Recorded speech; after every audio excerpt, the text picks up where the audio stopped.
Not unlike a hotel guest that leaves only with a hotel bathrobe on his back, I believe you've been fleeced. In the process of being fleeced, what you've really done here is you have turned Iran from being a pariah to now Congress being a pariah. Simple question. Was Secretary of State John Kerry fleeced by Iran? Pennsylvania Republican Congressman Scott Perry is a member of the Committee on Foreign Affairs and the Committee on Homeland Security, joining us on the hard line. Congressman, was he indeed fleeced?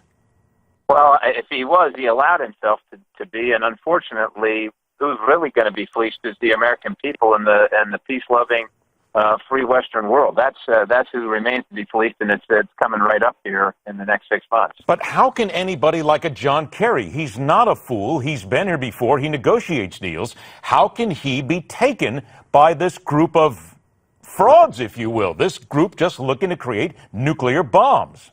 I suppose it depends on what your goal is. I suspect he sees, at least during his lifetime, maybe somewhat of a legacy of achievement and of grandeur and bringing this rogue terrorist, non-rational acting state to the table.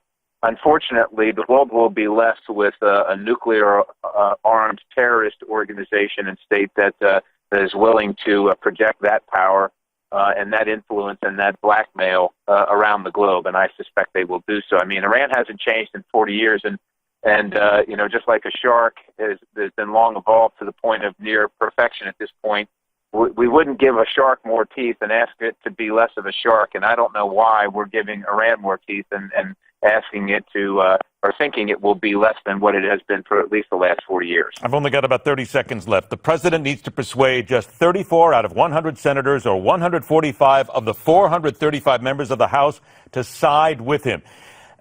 Is it possible? I mean, it's got to be easy for him to find that many suckers in Washington.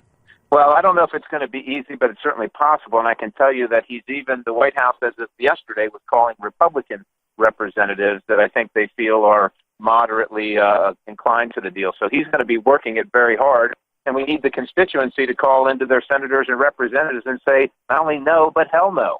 That is the key right here. I think you hit it right on the head. People who are hearing us right now need to call their congressmen, call the lawmakers, tell them absolutely no, this is not a good deal for America. Congressman Scott Perry, thanks so much for joining us, sir. We'll talk again. Thank you. Have a great day. All right, coming up next, we'll check the political animal, the daily dose of Trump NATO, because that is also right at the top of the headlines. Stay with us. The fastest 60 minutes in news continues.